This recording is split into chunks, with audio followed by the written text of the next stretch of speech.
आजमगढ़ की रणभूमि में आप सभी का स्वागत है। जी हां, हमारे साथ समाजवादी पार्टी के लोकसभा के प्रत्याशी धर्मेंद्र यादव हैं और इनके खिलाफ निरहुआ हैं और गुड्डू जमाली हैं।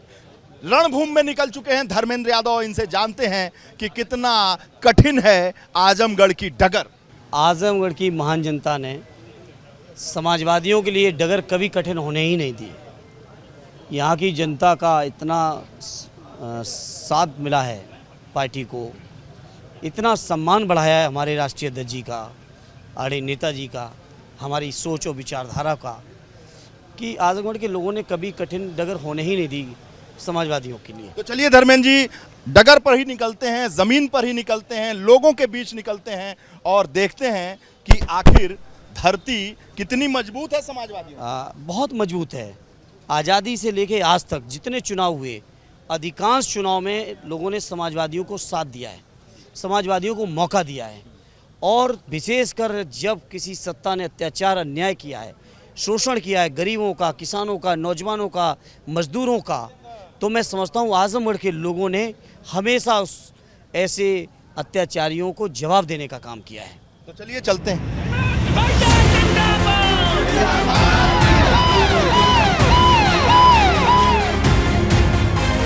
चुनावी जमीन पर उतरे धर्मेंद्र यादव हमारे साथ हैं। धर्मेंद्र जी, ये बताइए, टेम्परेचर तो बड़ा हाई है, चुनावी टेम्परेचर भी और मौसम का भी।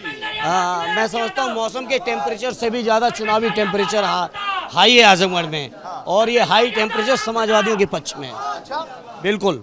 आप पसीने पसीने लग रहे हैं। अरे बिल्कुल, जब अपने लोग भी जाएंगे इस गर्मी के मौसम में, लोगों के जोश और उत्साह होगा तो स्वाभाविक तौर पे पसीना, और पसीना तो समाजवादियों की पहचान है। हमारे किसानों के पसीने से जो महक आती है, वही महक इस देश में परिवर्तन लाने का भी काम करेगी। अच्छा, ये जो पसीना है कहीं विरोधियों के डर से तो नहीं है? अरे विरोधियों का डर आजमगढ़ के लोगों को कभी नहीं सताया है, बल्कि विरोधियों का जाके अब अगर आप देखोगे तो उनका हाल पता चलेगा। वो भी पसीना पसीना होंगे क्या? अरे उनका बुरा हाल होगा। ये 44-45 डिग्री सेल्सियस चल रहा है, तो उससे क्या दिक्कत है? कोई डिग्री और बढ़ जाएगा तब भी फर्क नहीं पड़ता। आजमगढ़ के लोग इतिहास रचेंगे, इतिहास रचेंगे। बिल्कुल इतिहास रचेंगे। आदरणीय नेताजी, समाजवादी सोच और माननीय अखिलेश यादव जी के नेतृत्व में आजमगढ़ के लोग ऐतिहासिक जीत दिलाएंगे। अच्छा, मार्जिन क्या होगा? मार्जिन की तो बात अभी करना जल्दबाजी है, और मैं समझता हूँ ये अधिकार जनता जनार्दन का है, लेकिन यकीन ये है कि ऐतिहासिक होगा। ऐतिहासिक होगा जी। लेकिन निरहुआ कह रहे हैं कि इस बार तो ऐसा कमल खिलेगा जैसा कभी खिला नहीं।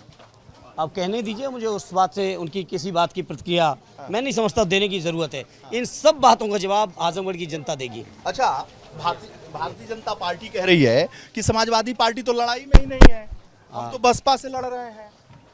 तो वो लड़ते रहे ना, हो सकता है दूसरे नंबर की लड़ाई लड़ रहे हो। दूसरे नंबर की? बिल्कुल। अच्छा, आजमगढ़ ने पहला स्थान तो हमेशा समाजवादियों के लिए सुरक्षित रखा है। अच्छा, अब दूसरे, तीसरे, चौथे की लड़ाई कौन लड़ रहा है, इस बात की समाजवादियों को न चिंता है न परवाह है। अच्छा, बिल्कुल। तो जनता का समर्थन पूरा है? बिल्कुल, आप स्वयं जनता से बात करेंगे तो आपको महसूस होगा। रणभूमि में कोई दिक्कत?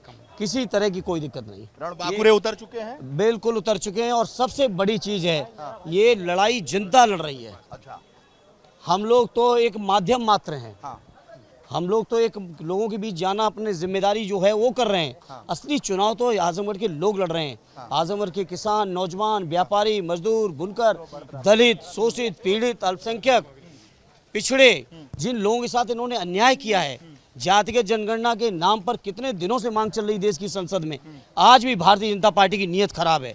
उत्तर प्रदेश के मुख्यमंत्री किसी कीमत पे नहीं दिखना चाहते हैं कि समाज के किसकी भागीदारी कितनी है, जिससे कि लोग अपने अधिकारों का तार्किक तरीके से जो मांग कर सकें, ऐसा ये आंकड़ा पेश नहीं होने देना चाहते। जातिगत जनगणना रोक रखी है, बेरोजगारों के रोजगार रोक रखे हैं। अच्छा, आजमगढ़ में मुद्दा कौन सा है?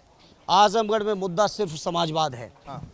और आजमगढ़ का मुद्दा, जिस तरह समाजवादी पार्टी ने विकास किया, तरक्की की, आजमगढ़ के लोगों ने जिस तरह समाजवादियों का साथ दिया, आज समाजवादी पार्टी ने जो यहाँ की तरक्की की है, और सबसे बड़ी, इन सब चीज़ों से भी बड़ी, जो हमारे जज्बाती रिश्ते हैं, समाजवादी सोच हमारे लीडर के, हमारे आदरणीय अखिलेश जी के, आदरणीय नेताजी के, उन रिश्तों को आगे ले जाना चाहते हैं आजमगढ़ के लोग, जो उस परंपरा को आगे ले जाना चाहते हैं, और ले गए हैं, हर मौके पे ले गए हैं। तो आपकी लड़ाई किससे है? सपा से है, बसपा से है कि भाजपा से? मेरी लड़ाई किसी से नहीं है, उनको लड़ने दीजिए दूसरे, तीसरे, चौथे की लड़ाई।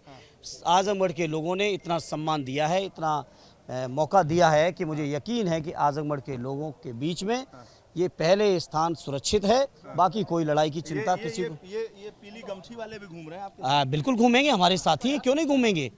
वो एक ही व्यवस्था के खिलाफ हम लोग लड़ रहे हैं, एक ही लोगों के हित में। समाज के दबे कुचले शोषित पीड़ित लोग जिनको न्याय नहीं मिला है, सदियों से अत्याचार हुए हैं, अन्याय हुए हैं, हक नहीं मिला है, भागीदारी नहीं मिली है, ऐसे सभी लोग आज हम लोग के साथ हैं और वो सब लोग लड़ रहे हैं, लड़ाई को लड़ेंगे।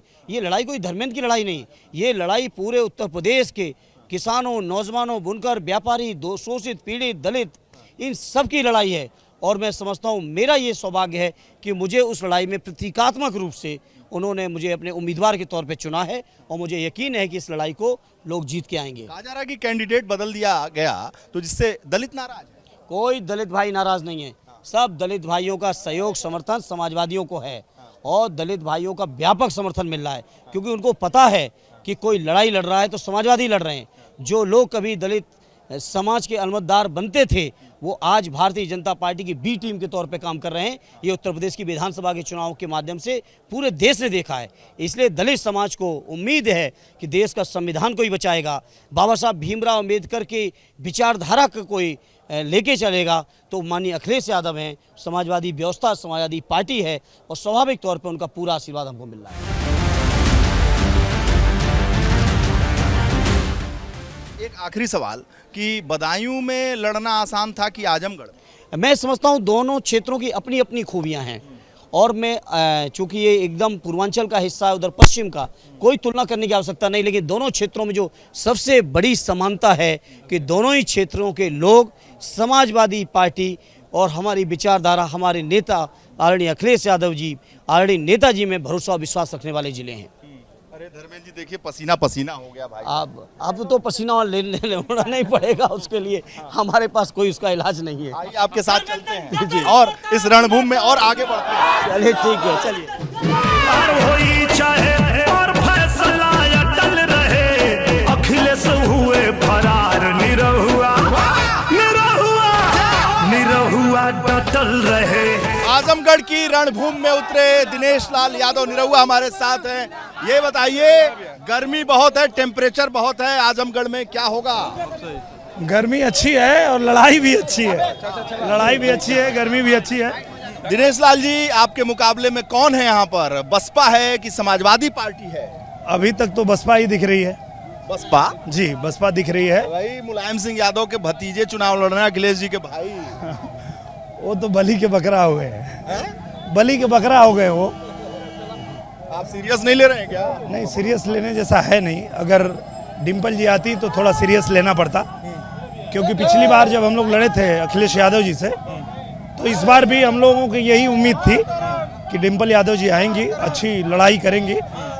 पर वो लोग पता नहीं क्या सोच के धर्मेंद्र जी को भेजे, और मुझे नहीं लगता है कि धर्मेंद्र यादव एक बार मैनपुरी से सांसद, 2 बार बदायूं से सांसद, छात्र राजनीति से जुड़े हुए बहुत धरती पकड़ नेता हैं। बहुत अच्छे नेता हैं और मैं उनको बहुत रिस्पेक्ट भी करता हूं, और मैं उनको सुना भी हूं 1-2 बार। अच्छा बोलते हैं और अच्छा नेता अच्छे हैं। पर ये आजमगढ़ है और आजमगढ़ की जो अभी समस्या है वो थोड़ी अलग है, क्योंकि उनके बड़े भाई को जिताया था आजमगढ़ ने, वो छोड़ के चले गए। तो जनता का कहना ये है कि जब बड़े भाई को जिताया वो छोड़ के चले गए तो इनको जिता के क्या करेंगे? 1.5 साल बचा है, 2 साल बचा है, तो एक बार सरकार के साथ जुड़ते हैं, एक बार भारतीय जनता पार्टी को भी मौका देते हैं। अगर भारतीय जनता पार्टी की सरकार ने और भारतीय जनता पार्टी का जो कैंडिडेट है वो अगर अच्छा नहीं करेगा तो 2 साल बाद बदल देंगे।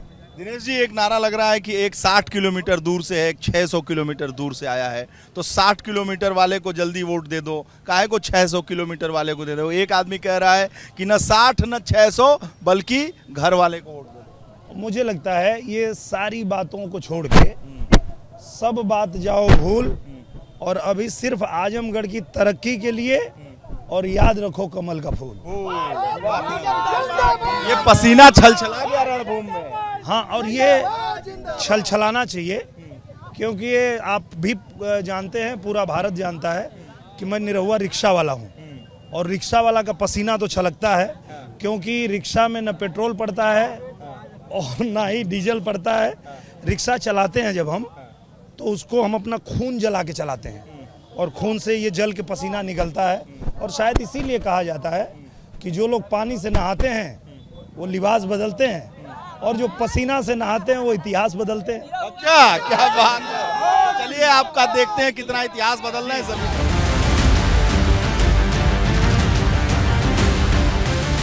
दिनेश भाई, अभी मैं देख रहा था मौलाना साहब भी दुआ दे रहे थे। बिल्कुल, मैं आपको बात बता रहा हूँ कि जितने लोग इस भ्रम में हैं, जितने लोग इस भ्रम में हैं कि मुसलमान का वोट, यादव का वोट, वो जो पहले टिपिकली कहीं एक जगह पे जाता था वैसा कुछ होने वाला है, तो वो इसलिए नहीं होने वाला है कि इस बार वोट पड़ने वाला है आजमगढ़ के विकास के लिए।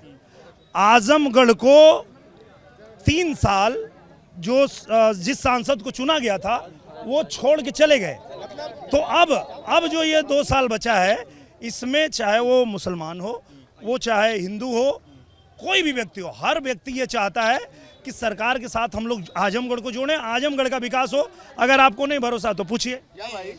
इस सरकार में व्यापारी को बड़ा अच्छा ये है कि कोई लूट पाट कहीं नहीं होती है, सेफ्टी बहुत है। ये हमें बहुत पसंद है, इस सरकार की ये चीज़ बहुत अच्छी लगी। इसलिए हम वोट देंगे, पूरे परिवार का दिलाएंगे इनको। हमारा लड़का सादा बादल इनके साथ रहेगा, साथ देगा। अच्छा, क्या भाई, MY समीकरण तो कहा जाता है कि अखिलेश यादव के साथ है, तो एम जो है इधर घुस गए क्या? नहीं, अखिलेश यादव के साथ हम लोग हमेशा से इनके साथ है। भारतीय जनता पार्टी के हम नगर अध्यक्ष हैं। अच्छा, भी वाह भाई वाह। बूथ अध्यक्ष हैं हम हैं। तो साधु बाबा है, उनसे पूछ लेते हैं। साधु बाबा, ये मौलाना भी इनके साथ हैं, कह रहे हैं यादव भी हमारे साथ हैं, साधु बाबा भी साथ हैं। हम लोग हम हैं। मन कर्म वचन सबसे हम लोग साथ हैं। सबका साथ सबका विकास। हिंदू मुस्लिम सारे लोग भाई भाई हैं, और सब लोग एक साथ मिलकर भारतीय जनता पार्टी को मजबूत करने का काम करेंगे। अब की बार आजमगढ़ लोकसभा को हम मजबूती के साथ मोदी जी का हाथ और मजबूत करेंगे। हमारे नेता दिनेश भैया जी अब की बार हम लोग के सांसद होंगे। वाह भाई, चलिए दिनेश जी, ऐसा समर्थन आपको मिल रहा है, लग रहा है।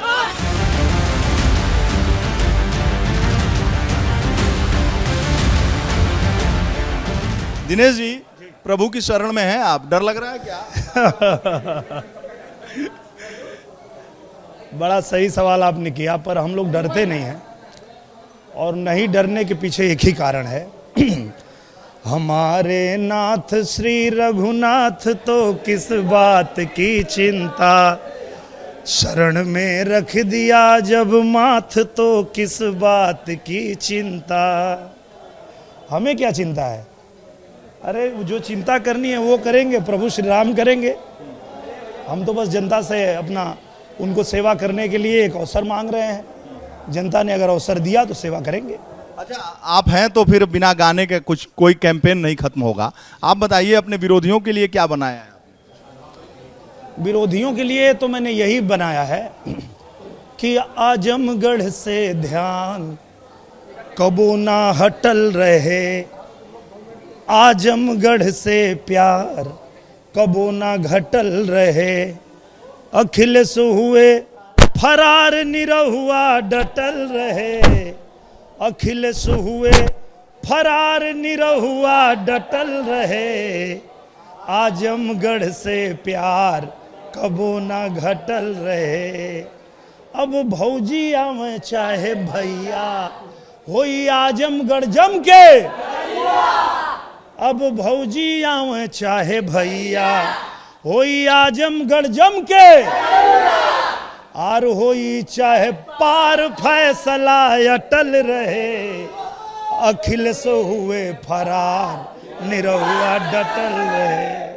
वाह वाह, देखा आपने, निरहुआ सटल रहे, इनका बहुत फेमस गाना है। और ये कह रहे हैं कि आजमगढ़ में ये सटे रहेंगे, लगातार बने रहेंगे और डटे रहेंगे। बहुत बहुत धन्यवाद आपका।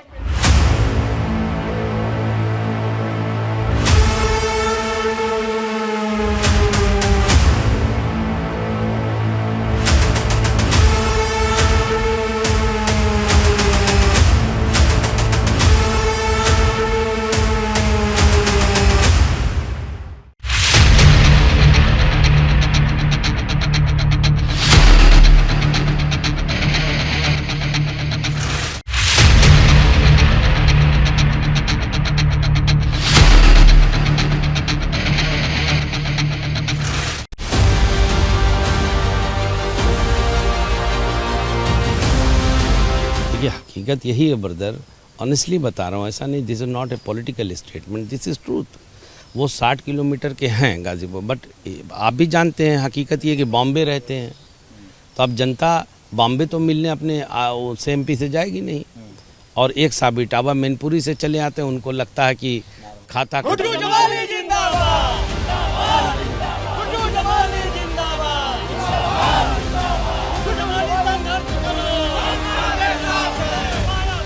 गुड्डू भाई, आपको इतना विश्वास कैसे है?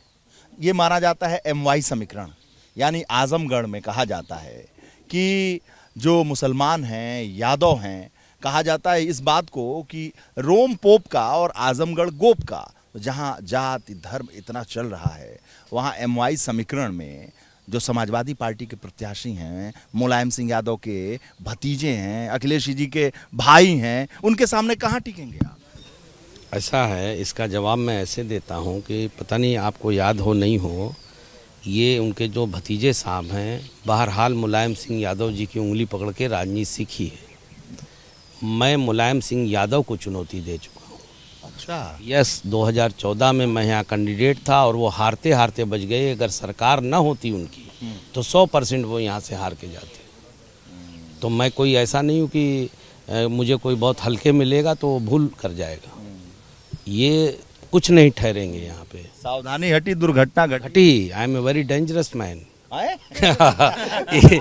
इन द सेंस कि मतलब इस मामले में देखिए, आप कृपया इसको अदर समझ गया जी ला लें, लेकिन आप हमें हल्के में कॉन्फिडेंस बता। यस, क्या है कि हम तो आपका जलवा बता, हम तो जो उंगली पकड़ के जिसकी इन्होंने सीखा है ना राजनीति, उनको चुनौती सीधा दे चुके हैं। वो भी उस वक्त जब इनके पुत्र सीएम थे, अखिलेश जी सीएम की कुर्सी पर बैठे थे, आप पता कर लो, अगर सरकार न होती तो हार चुके थे।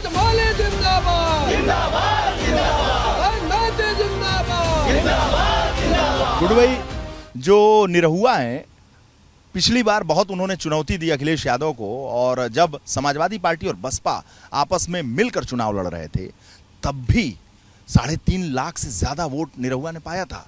इस बार आपको नहीं लगता है कि जब सपा और बसपा अलग हैं तो निरहुआ का जादू चल जाएगा, ग्लैमर चल जाएगा? देखिए, सच्चाई, वो जो आपने कहा वो सच है, बिल्कुल सही। वो तो ऑन रिकॉर्ड है, 3.5 लाख पाए थे। लेकिन अब आपको एक सच ये नहीं मालूम है कि उनका भी 3.5 लाख वोट मैं कम कर रहा हूँ, उसमें से मुझे बहुत वोट मिल रहा है।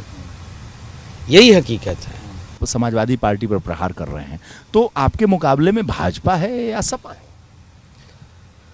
देखिए, ऐसा नहीं कि मैं बार बार उनको टारगेट कर रहा हूँ, क्योंकि मुझे थोड़ा उसमें उसके कारण है। उनको ओवर कॉन्फिडेंस ये हो गया कि ये जैसे यहाँ पे पहले मुलायम सिंह जी लड़े, फिर अखिलेश जी लड़े, फिर उसके बाद ये इनके भाई आ गए, तो इन लोगों को हमारे जैसे लोग जो थोड़ा स्वाभिमानी हैं, हमारे जैसे लोगों को ये बुरा लगता है ये कि आपकी जायदाद है जो आप यहाँ पे जाते हैं म्यूटेशन कराने, दाखिल खारिज कराने। भाई, आप अपने लोकल प्रत्याशी को किसी को उतारिए, हम कहाँ रोज वहाँ जाएंगे? और जीतने के बाद आप सर्टिफिकेट नहीं लेने आते। एक बात समझिए, आप पढ़े लिखे इंसान हैं, इसको ज़रा दूसरे एंगल से देखो कि हमारा नेता भर के चला जाता है, उसको सर्टिफिकेट लेने का टाइम नहीं, जीत का प्रमाण पत्र जो बोलते हैं, और वो 5 साल हमें नहीं मिलता। तो भाई, आप होंगे नेता अपने लिए, हमारे लिए जब आप कुछ नहीं करते तो you are zero for me. और ये दूसरे साहब जो हैं वो बॉम्बे से आए हुए हैं, तो ऐसा नहीं कि मैं किसी को टारगेट करूं, मैं तो दोनों को ही कह रहा हूं, जनता दोनों को हराएगी, और मैं नहीं हराऊंगा, जनता हराएगी। निरहुआ तो गाना गा रहे हैं, कह रहे हैं कि पूरा आजमगढ़ सटल रही। भाई ठीक है, देखो वो एक्टर हैं, उनको ये टैलेंट कुदरत ने दिया, मेरे पास उस तरह का नहीं है टैलेंट कि मैं गा के लोगों, अब ये तो वक्त बताएगा कि किसको आजमगढ़ सटाएगा और किसको आजमगढ़ अपना आशीर्वाद देगा, वक्त बताएगा। ये कहा जा रहा है कि पैसे के दम पर गुड्डू जमाली चुनाव लड़ रहे हैं, पूर्वांचल ग्रुप चलाते हैं, बड़े बिल्डर हैं, व्यवसायी हैं, और हर घर में पैसा पहुंचा रहे हैं। अगर पैसे से ही सब होता ना बड़े भाई, तो देश के उद्योगपति सरकार बना लेते। पैसे से ही अगर सब कुछ हो जाता तो जो देश के बड़े बड़े इंडस्ट्रिस्ट हैं, कोई वो सरकार बना के बैठ जाता, फिर इतनी मेहनत और पसीना बहाने की ज़रूरत नहीं थी, फिर हम एक जगह बैठ जाते, सब कर लेते। ये तो कहने को कोई कुछ कहे हमसे, हम तो कुछ नहीं है, हमारे बहुत बड़े बड़े लोग इस ज़िले में पड़े हैं। एक प्रधानी जीतने में लोगों के सब 7 कर जन्म हो जाता है, ये सांसदी और विधायकी जीतना तो बड़ी बात है। और ये जो जनता वोट देती है ना 2 लाख 4 लाख 5 लाख, ये पैसे से किसी को नहीं देती। ये आदमी की क्रेडिबिलिटी उसके अपनी पहचान पे मिलता है। पार्टीज़ का भी योगदान होता है, ऑफ कोर्स होता है, कोई कहे नहीं तो नहीं। मैं अगर कैंडिडेट होता बीएसपी का यहाँ से मुबारकपुर से, तो इनकी हैसियत नहीं थी कि ये जीत लेते 10 सीटें। 37,000 वोट मैं ले आया था, और बीएसपी का वोट जोड़ दीजिए तो हम इनसे 8,000 ज़्यादा हैं। आज इंडिपेंडेंट 37,000, ऑलमोस्ट इंडिपेंडेंट MIM का वो था हमारे पास। तो कहने का मतलब हम 37,000 वोट पे खड़े थे। मुसलमानों ने पूरे प्रदेश में एक वोट भी किसी को नहीं दिया सिवा समाजवादी के। इस पूरे प्रदेश में गुड्डू जमाली एक ऐसा है जिसने इनके तूफान को मुबारकपुर में आके ठंडा कर दिया था। पैसे से नहीं किया था, अपने मुँह सलूक पे किया था, अपनी क्रेडिबिलिटी पे किया था। वो चुनाव जीत लेता मैं। आपको लगता है कि इस बार अकलियत जो मुस्लिम वर्ग है वो आपको वोट करेगा? मुझे हर समाज करेगा। मैं जातिगत राजनीति नहीं करता। I am not a weak man. मैं बार बार कहता हूँ, मैं धर्म के नाम पे वोट नहीं मांगता। जिस दिन धर्म के नाम पे वोट मांगने लगूंगा उस दिन MP MLA-शिप छोड़ दूंगा। मुझे हर आदमी वोट देगा। और आप देख लीजिएगा पूरी लिस्ट मांगा के। अभी एक छत्री भाई बोल रहा था ना, वो मुसलमान नहीं है। उन्होंने कहा हमने कहा 10 दिन दीजिए, उन्होंने कहा 15 दिन देंगे। यही मुँह सलूक है मेरा। लोग जानते नहीं है मैं कितना जुड़ा हुआ हूँ यहाँ के लोगों से। बहुत बहुत धन्यवाद आपका, साथ में चलेंगे। आजमगढ़ की धरती से रणभूमि में आज बस इतना ही। आपने धर्मेंद्र यादव को देखा, निरहुआ को सुना, और अब गुड्डू जमाली के साथ हैं। तो ये तीनों धुरंधर, ये तीनों रणबांकुरे ABP गंगा पर रणभूमि में आजमगढ़ की धरती से वीरेश पांडे के साथ।